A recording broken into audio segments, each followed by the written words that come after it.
जब क्यूल नदी red zone में घोषित होगा, लखीसराय शहर के ही नहीं, आसपास के लोग, गांव कस्बे के लोग भी एक एक बूंद पानी के लिए तरसेंगे, तड़पेंगे, लड़ाई लड़ेंगे, मर मिटेंगे।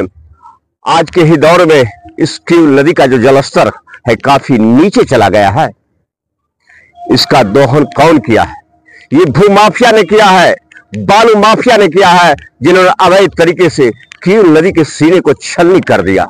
इतना क्यूल नदी का जमीन अतिक्रमण करने वाले जमीन माफिया, भू माफिया हो जाए सावधान, वरना गिरेगी गाज। अब चलने वाला नहीं है जबरन जमीन पर कब्जा। विगत एक दशक से क्यूल नदी के जमीन पर जबरन कब्जा कर, फर्जी तरीके से दस्तावेज बनाकर मकान का निर्माण कर लिया गया है। क्यूल नदी सिसक रही है, रो रही है। इस मामले में जो बिहार के डिप्टी सीएम है विजय कुमार सिन्हा, उन्होंने तल्ख लहजे में कहा है कि जमीन अतिक्रमण करने वाले भू माफियाओं पर अब गाज गिरेगी, एफआईआर होगी। वो क्या कह रहे हैं इस मामले में बिहार के डिप्टी सीएम, पहले वो बिहार के अंदर बालू माफिया पर, जमीन माफिया पर और दारू माफिया पर शिकंजा कसाया जा रहा है। जो भ्रष्ट पदाधिकारी उसको संरक्षित करने का प्रयास कर रहे हैं, चाहे किसी भी पद पर बैठे हैं, वो भी नहीं बख्शे जाएंगे, या कोई भी पॉलिटिकल पहुंच काम नहीं आएगा। और बिहार में अपराधी जिस भाषा में समझेगा, प्रशासन को खुला छूट है कि उस भाषा में समझाइए। कोई उसके साथ सहानुभूति नहीं रखे, और सहानुभूति रखेगा तो सरकार उसके साथ सहानुभूति कतई नहीं रखेगी। सर, क्यूल नदी अतिक्रमण का शिकार हो रहा है, अस्तित्व खतरे में है, इस पर सर क्या कहेंगे? नहीं, हमारे यहाँ पर अभी एसडीओ है, डीएम है, हम दोनों को आज कहेंगे क्यूल नदी में जो अतिक्रमण का मामला है उसको क्लियर करावे और अतिक्रमण करने वाले पर एफआईआर दर्ज करें। नमस्कार, मैं अरुण कुमार, आप देख रहे हैं दर्शन भारत न्यूज। इस वक्त मेरी मौजूदगी है लखीसराय शहर के क्यूल नदी में, और जिस जगह से मैं ग्राउंड जीरो से रिपोर्टिंग कर रहा हूं, ये सूर्यदेव घाट कहा जाता है, जो पुरानी बाजार में अवस्थित है। अभी बारिश का मौसम है, बरसात का मौसम है। कल तक जो ये नदी आप देख सकते हैं सूखी थी, आज थोड़ा गुलजार हुआ है।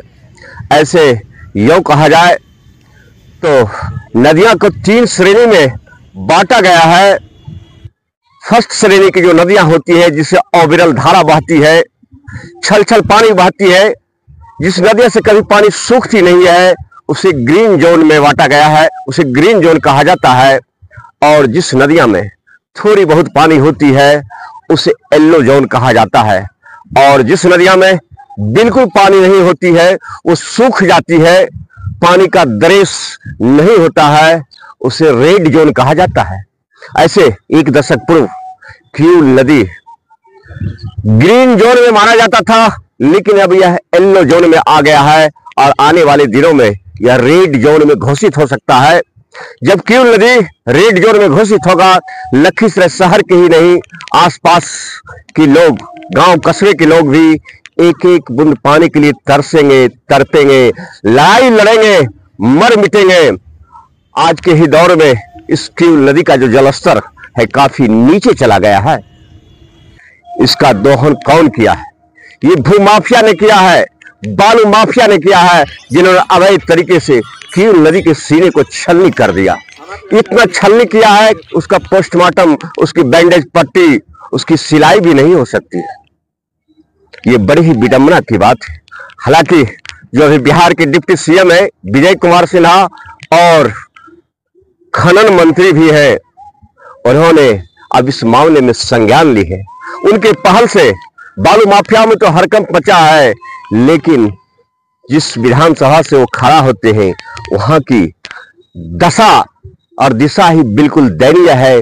क्यूल नदी विगत एक दशक से आप यूं कहें तो विद्यापीठ चौक से लेकर बाजार समिति तक अतिक्रमण कर लिया गया है।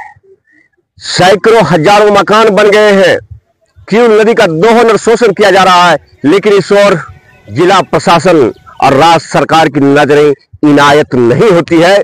जब मीडिया ने इस मामले में सवाल पूछा बिहार के डिप्टी सीएम से, तो उन्होंने स्पष्ट लहजे में, तल्ख लहजे में कहा कि बालू माफिया, दारू माफिया और जमीन माफियाओं पर अब गाज गिरेगी, कार्रवाई होगी, एफआईआर होगी।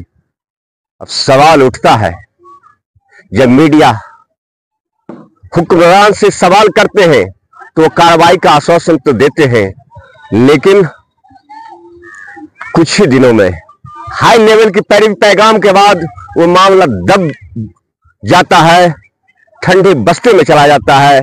आप देख सकते हैं ये जो अभी निर्माणाधीन मकान है, पता नहीं ये अधिकृत है कि अनाधिकृत है, मकान का निर्माण हो रहा है। कील नदी के ऐसे जहां से पानी का जल स्रोत है वहां से भी दीवारें खींच दी गई है लंबी लंबी, और इस मामले में पूर्व के एसडीएम ने कार्रवाई करने का हिम्मत तो दिखाया, लेकिन हाई प्रोफाइल के कारण, अप्रोच के कारण, पहुंच के कारण, पैसे के बल के कारण वो मामला कुछ देर टूटा विद्यापीठ चौक के समीप, लेकिन वो दब गया। आखिर ऐसा क्यों होता है? क्यों नदी के शोषण और दोहन करने में बालू माफियाओं की जितनी भूमिका है, जो अवैध रूप से बालू की कमाई कर आज के डेट में अरबपति खरबपति बन गए हैं, उससे कम दोषी जमीन माफिया नहीं है।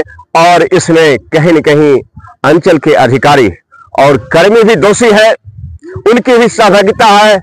उन्हीं के द्वारा एनओसी दिया जाता है, दाखिल खारिज किया जाता है, और सरकारी की जमीन की उसे निजी जमीन बना दिया जाता है, रजिस्ट्री में नाम चढ़ा दिया जाता है। और वे जो भूमाफिया होते हैं ये कील नदी पर मकान का निर्माण करते हैं, ये गैरों के हाथों में बेच देते हैं। ये बड़ी ही विडंबना की बात है। आखिर कब जागेगी बिहार की सरकार, कब जागेगी यहाँ की शासन और प्रशासन, कब जागेंगे जनप्रतिनिधि? ये सवाल या प्रश्न उठना लाजमी है। ऐसे में अपने दर्शकों को बता दूं, ये कील नदी जो है प्रकृति का धरोहर नदी है, और यह नदी भारतीय राज्य झारखंड के गिरिडीह जिले से शुरू होते हुए मुंगेर, माफ कीजिएगा, जमुई जिले से लखीसराय में प्रवेश करती है। और यह तकरीबन कील नदी की लंबाई 250 किलोमीटर है, और यह कील नदी लोगों के लिए जीवनदायिनी है। पानी की व्यवस्था होती है, यह आय का एक बहुत बड़ा सोर्स है, साधन है। कील नदी का पीला बालू को लाल सोना कहा जाता है, लेकिन जिस तरह से जमीन माफियाओं ने, बालू माफियाओं ने कील नदी का शोषण और दोहन किया है, उस पर सवाल उठना लाजमी है। हालांकि इस मामले में बिहार के डिप्टी सीएम विजय कुमार सिन्हा ने कहा है जो जमीन माफिया है, भू माफिया है, बालू माफिया है, शराब माफिया है, उस पर एफआईआर होगा। अगर अधिकारी, पुलिस पदाधिकारी उनकी आवाज नहीं सुनेंगे, कार्रवाई नहीं करेंगे, तो उन पर ही गाज गिर सकता है।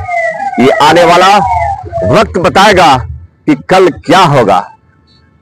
डिप्टी सीएम ने कार्रवाई का आश्वासन तो दिया है, जमीन माफियाओं पर गाज गिरने की बात तो कही है, वो आने वाला वक्त बताएगा। देखते रहिए दर्शन भारत न्यूज, आपको ग्राउंड जीरो से सही खबरें दिखलाते रहूंगा।